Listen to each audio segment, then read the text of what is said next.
പ്രത്യേക അറിയിപ്പ്. കാട്ടുകള്ളം കോരപ്പൻ 15ഓളം പോലീസുകാരെ മൃഗീയമായി കൊലപ്പെടുത്തി.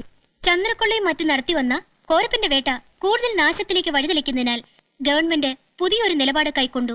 കോരപ്പനെ ജീവനോടെ അല്ലാതെ പിടിച്ചുകൊടുക്കുന്നവർക്ക് 40 ലക്ഷം രൂപ ഗവൺമെന്റ് റിവാർഡ് പ്രഖ്യാപിച്ചു. അറിയിപ്പുകൾ കഴിഞ്ഞു. എടാ അതൊന്ന് ഓഫാക്കടാ. ഞാനൊരു ഐഡിയ തരാം. എന്താ? കോരപ്പനെ നിങ്ങൾ പിടിക്കുന്നു.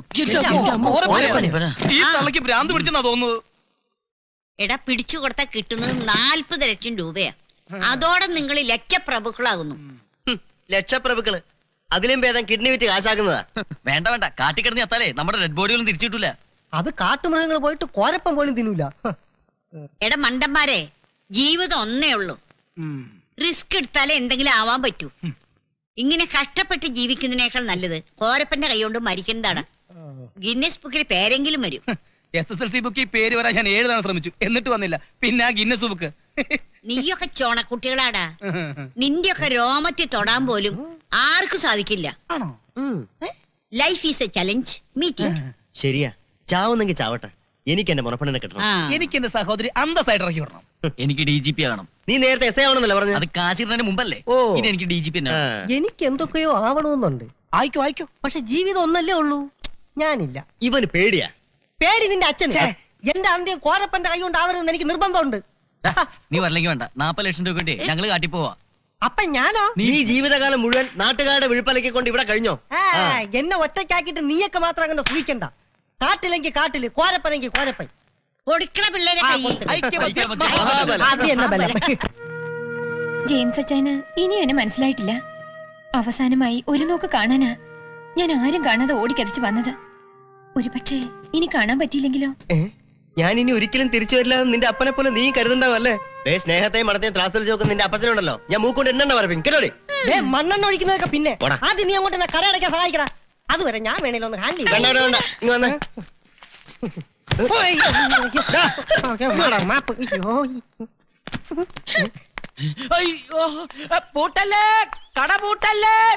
ശശി, നിന്റെ അളിയൻ. പൂട്ടല്ലേ, നിന്റെ അളിയനെ കൂടെ അകത്തിട്ട് പൂട്ടാം. മാറ്റും. ആരോട് ചോദിച്ചിട്ടാടാ കട പൂട്ടുന്നേ? എന്റെ കട ഇഷ്ടമുള്ള പൂട്ടും ഇഷ്ടമുള്ള പണ്ട്. ഇനി എന്നോട് കൂടി ചോദിച്ചിട്ട് വേണം തുറക്കാനും പൂട്ടാനും. താക്കോലെടുക്കടാ. അതെന്തിനാ? സ്ത്രീധന തുക ഈടാക്കുന്നത് വരെ നിന്റെ പേരിലുള്ള സർവ്വവിധ സ്ഥാപന ജംഗമ സ്വത്തുക്കളും ഞാൻ പിടിച്ചെടുത്തിരിക്കുന്നു. പിടിച്ചെടുക്കാൻ തന്നെ കോടതിയോ? അതേടാ, നീയൊക്കെ കാട്ടുപോയാൽ ആ കോരപ്പന്റെ കൈ കൊണ്ട് ചാകും തീർച്ച. പിന്നെ എന്റെ പണം ആര് തരും? അതുകൊണ്ട് കട ഇനി ഞാൻ നടത്തിക്കോളാം. എന്റെ പൊന്നളിയ, സിറ്റിയിൽ അളിയന്റെ കട കുളവാക്കിയോലെ ഇതും പൂട്ടിക്കണോ? പൂട്ടിക്കും. എന്നിട്ട് ഞാൻ നിന്റെ പെങ്ങളെ വെച്ചൊരു പുതിയ ബിസിനസ് സ്റ്റാർട്ട് ചെയ്യും. എന്റെ പൊന്നളിയ, ചതിക്കല്ലേ? അതേടാ, നല്ല ഒന്നാം തരം ഒരു ബ്യൂട്ടി പാർലർ. Good idea. അളിയ ഒരു കാര്യം കൂടെ ചെയ്യും. ഒരു ഐസ്ക്രീം പാർലർ തുടങ്ങി. എന്നിട്ട് നാട്ടിലുള്ള പ്രമുഖന്മാരെയൊക്കെ വിളിച്ചാ അളിയനെ പെട്ടെന്ന് പെൺവാണി പക്കം ചെയ്യണം. അങ്ങനെ കട തിരിച്ചും കിട്ടും. അതെ, അച്ചായത്തൊന്നല്ലോ. ഹായ്.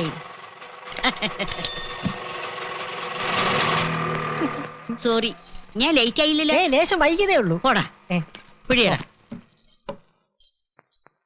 നിങ്ങൾ 4 പേര് പോകുന്നു എന്നല്ലേ പറഞ്ഞത്? അതെ. പിന്നെ ഏതാണ് ഈ തവള? അയ്യോ വേണ്ട. തവളയല്ല. നമ്മുടെ ശശിയുടെ അളിയനാ. ഓ, ഇവനാണ് ആ പ്രശ്നക്കാരൻ. എടാ, പെണ്ണിനെ കെട്ടി തന്നാ മാത്രം പോരാ, നിനക്ക് പണം വേണം അല്ലടാ. മതി. ശശിയുടെ കടയുടെ താക്കോൽ ഇയാൾ മേടിച്ചു വെച്ചേക്കുവാ. എടുക്കട താക്കോല്, എടുക്കടാ. ഇനി മേലാൽ ഈ ഏരിയയിൽ നിന്നെ കണ്ടുപോകരുത്. ഓടണതണ്ടി. ട്രൈ മക്കളെ, try. Life is a challenge.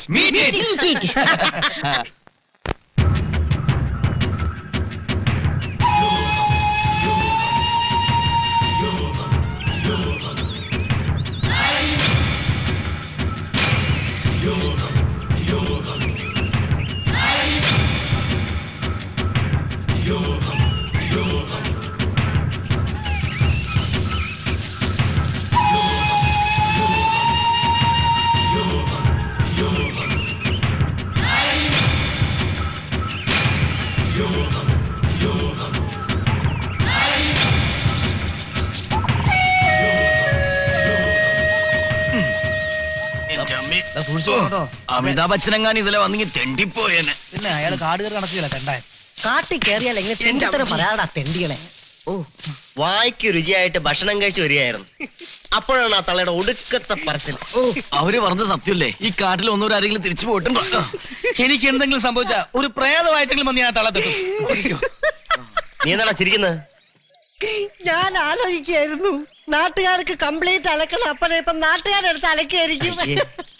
നാട്ടുകാരുടെ തുണി പോരാത്തോണ്ട് അപ്പൻ ആകെ ഉണ്ടായിരുന്ന അണ്ടൂർ അടിച്ചോണ്ടാ ഞാനിങ്ങ് പോകുന്നത്. അയ്യേട്ടാ, നല്ല സ്നേഹമുള്ള പുന്നാര മോൻ. എഴുന്നേറ്റ് ഒന്ന് വേഗം നടക്കന്റെ കോമള. നീ ആ ശബ്ദം കേട്ടില്ലേ? കോരപ്പന്റെ കരച്ചില്. എടാ, അത് ചീവീട് കരനാണ്. നീ ഒന്ന് ഫ്രണ്ടിൽ നടന്നേ. നടക്ക്. ചീവീടിന്റെ കരച്ചിൽ ഇത്രയും ശബ്ദമാണെങ്കിൽ കോരപ്പന്റെ കരച്ചിൽ എന്തൊരു ഒച്ചയായിരിക്കും. കണ്ണ് കാണാൻ പറ്റണ്ടേ? പാറയല്ലടാ, ഇതിനകത്തൊക്കെ പാമ്പുണ്ടാവോ? പേടിച്ച് ചാവാറായി. ഇനി ഞാൻ മുമ്പോട്ടില്ല.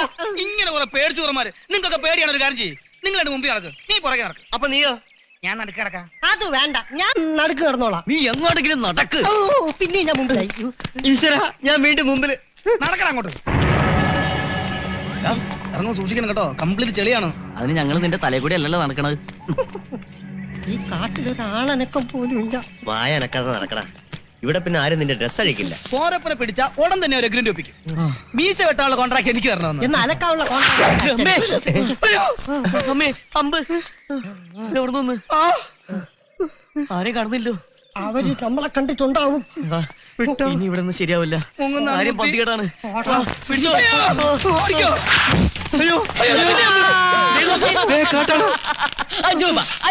കാട്ടാള്.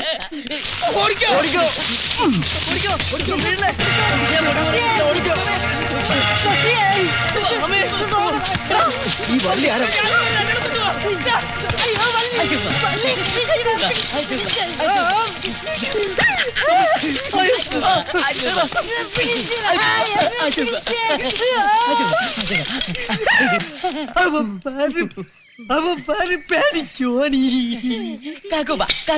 കക്ക വന്നൊന്നുമല്ല. മനുഷ്യന് മനസ്സിലാവണ ഭാഷ പറ. താനാരും കോരപ്പന്റെ അപ്പനാ? ചാരായമാണെങ്കിൽ തരാ. എന്താ കുടിച്ചോ? ചാരായല്ലേ? പിന്നെ പൈസ പൈസ പൈസ തരാം. പൈസ ഭയങ്കര വിലയാണ്. ഇതിന് 5 രൂപയുണ്ട്. ഇതും കൊണ്ട് നാട്ടിൽ ചെന്നാ പൈസ ഹോട്ടലിൽ താമസിക്കാം, പൈസ ഫ്ലൈറ്റിൽ കയറാം, പൈസ കപ്പലിൽ കയറാം, പൈസ അയ്യോ ഇല്ല. അയ്യോ പാല് വിടുവാ. പോകും അവിടെ നിന്ന്. വേറെ പാലും കൊടുത്ത് നാട്ടിൽ ഇറങ്ങി നടക്കാനുള്ളതാ.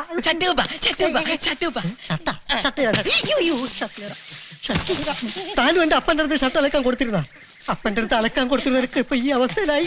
കോമളനെ കാട്ടാളെ കൊണ്ടുപോയി. നമ്മൾ എന്ത് ചെയ്യും? അവന്റെ അച്ഛനോട് നമ്മൾ എന്ത് സമാധാനം പറയൂടാ?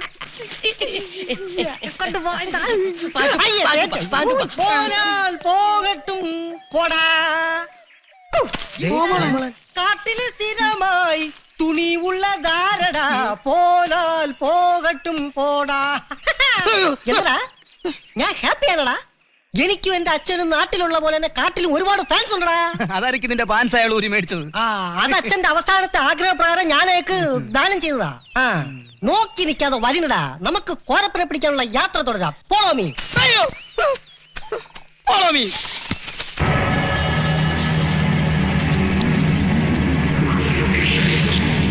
എന്ന് തീരും ഈ നടപ്പ്? എനിക്ക് മൂത്രം ഒഴിക്കാൻ മുട്ടുന്നതാ.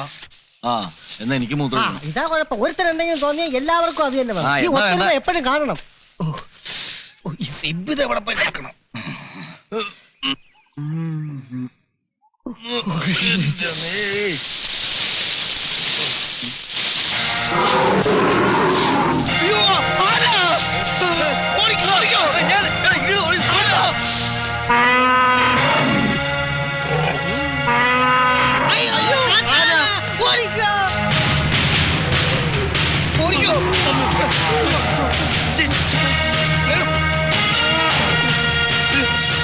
നമ്മുടെ പോലെ തന്നെ പറഞ്ഞത്.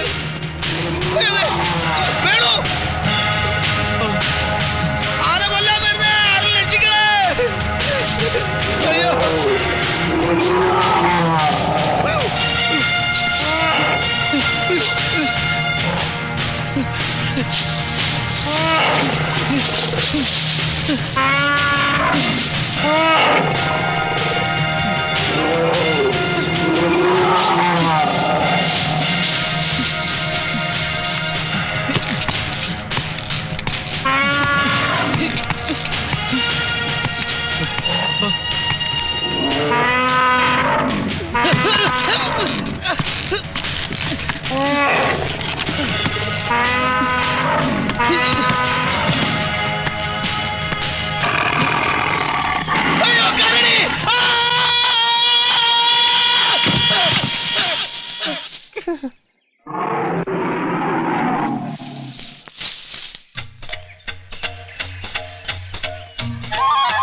സാറിന്റെ ഓണത്തിനുള്ള സ്പെഷ്യൽ അരിയാ. ഈ വിറകുണ്ടെങ്കിൽ ഇത് വേഗല. പോയി വിറകെടുത്തുണ്ടോ? പോ. ഞാനിവിടെ പച്ചക്കറി അരിയുന്നത് കണ്ടില്ലേ? ഒരു മരം കൂടെ അവിടെ വെറുതെ ഇരിക്കുന്നുണ്ടല്ലോ. പട്ടി, ഞാൻ ഇവിടെ വെറുതെ ഇരിക്കണ പട്ട അടിച്ചോണ്ടിരിക്കണ കണ്ടില്ലടാ. ചവിട്ട് വെച്ചോണ്ടല്ല നീ ഇന്ന് വിറകൊണ്ടില്ലേ? എന്നാ നീ ഇന്ന് ഞണ്ണണ്ട. അയ്യോ അത് പറ്റൂല. എന്ന് ചെല്ല്. എന്റെ കരിമാനന്തം പുരാനെ, വീട്ടിലാണെങ്കിൽ നാട്ടുകാരെ ശല്യം, കാട്ടിലാണെങ്കിൽ കൂട്ടുകാരെ ശല്യം. പോടാ പോ. എന്ത് ചെയ്യാനാ കാലന്മാര്. ഇത്രയും വലിയ കാട്ടില് തീയരിക്കാൻ ഒരു തുള്ളി വിറവില്ല. മുങ്ങിച്ചാവാനുള്ള വെള്ളമുണ്ട്, പക്ഷെ കുടിക്കാൻ ഒരു തുള്ളി വെള്ളമില്ല എന്ന് പറഞ്ഞതുപോലെ ആയി. നമുക്ക് മുമ്പ് ഇവിടെ ആരോ വന്ന് താമസിച്ചിരിക്കണം. നല്ല കറക്റ്റ് അളവിന് വിറകൊക്കെ ചെത്തിച്ചീവി ഇട്ടാക്കിയല്ലേ. എടാ സസിയേ, എന്തോ തേങ്ങ വേണോടാ? നല്ല ഉണങ്ങിയതാ. എടുത്തോണ്ടോ, ചമ്മന്തി അരയ്ക്കാം. ആ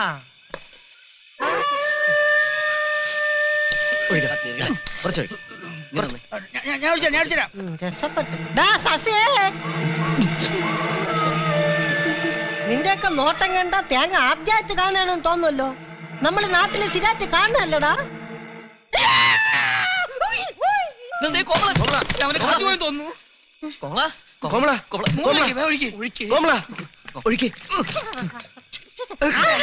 മൂത്രം ഒഴിച്ചത്. മൂത്രമല്ലടാ, ചാരായോ. നിന്റെ ഒക്കെ മുഖത്ത് മൂത്രം തന്നെ ഒഴിക്കേണ്ടത്. ബോധമില്ല എടുക്കുമ്പോ ചാരല്ല പുണ്യാന്ന് കളിക്കാം. ഇന്ന് ഇതിലും ഭേദം നീ ബോധം കിടന്നു തന്നെയാ.